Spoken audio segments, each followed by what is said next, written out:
Cracking the code on how you and your kids learn makes teaching much more effective and way more efficient.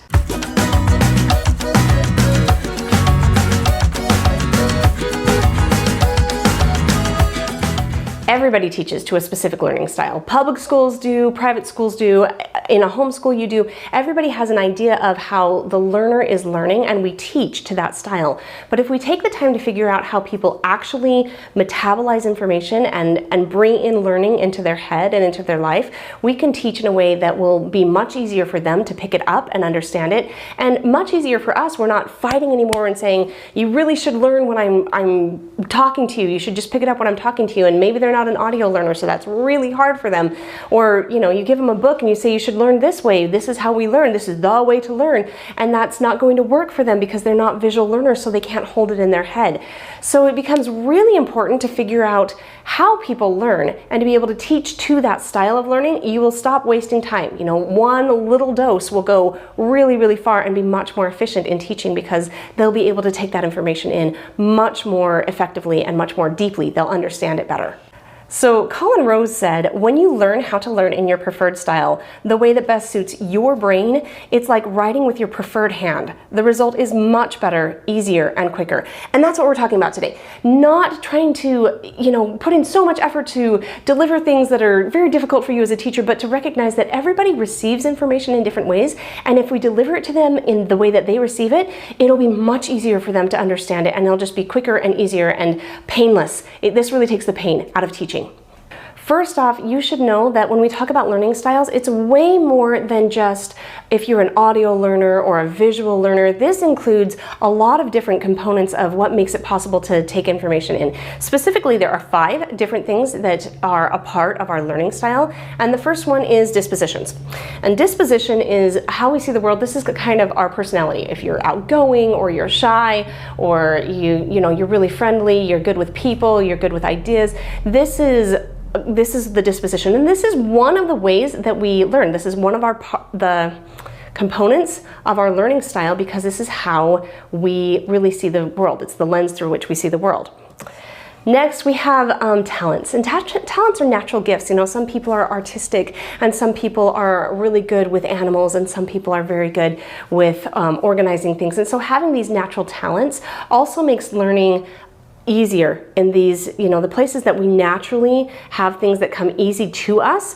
We're going to be drawn to do things in those areas because it's just not such a battle. Learning is really easy when it's something that comes easy to us. Okay, modality. This is actually what we usually think of when we talk about learning styles.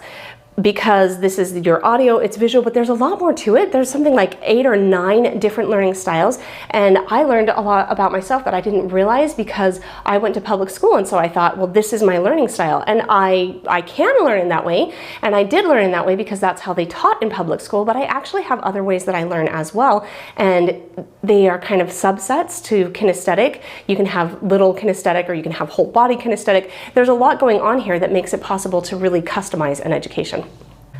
Our environment actually plays a huge role on how we learn, and we're talking about our physical environment, the light in the room, the temperature, the softness or the hardness of the chair, the time of the day. All of these things make up our environment, and a lot of times we don't take into consideration that would have anything to do with education. Just learn where you are, just do it.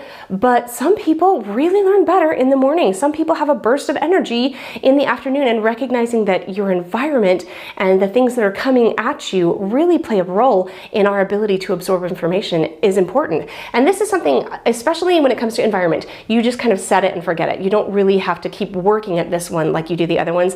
Environment is something that you just say, oh, I get it. We work better with light, a lot of sunlight, and so make sure that you be in a room that has a lot of sunlight, and that's done and taken care of.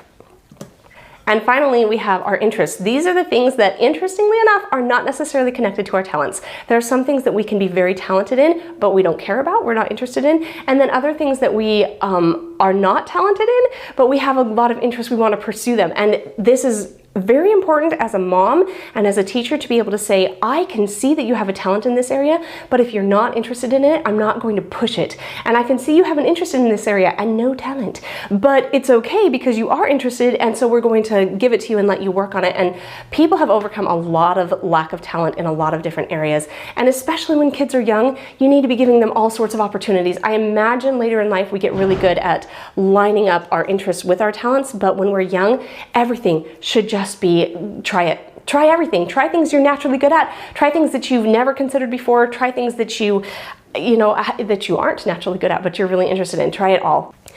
Okay, that's a lot. All of those things come together to create our learning style, and it takes too long to be able to describe all of these in one video. So I'm going to make several videos. I'm going to make a series of videos to explain each of these different modalities and interests and talents and everything. I forgot to mention that everything that I am talking about in this entire series is coming from this book, Discover Your Child's Learning Style.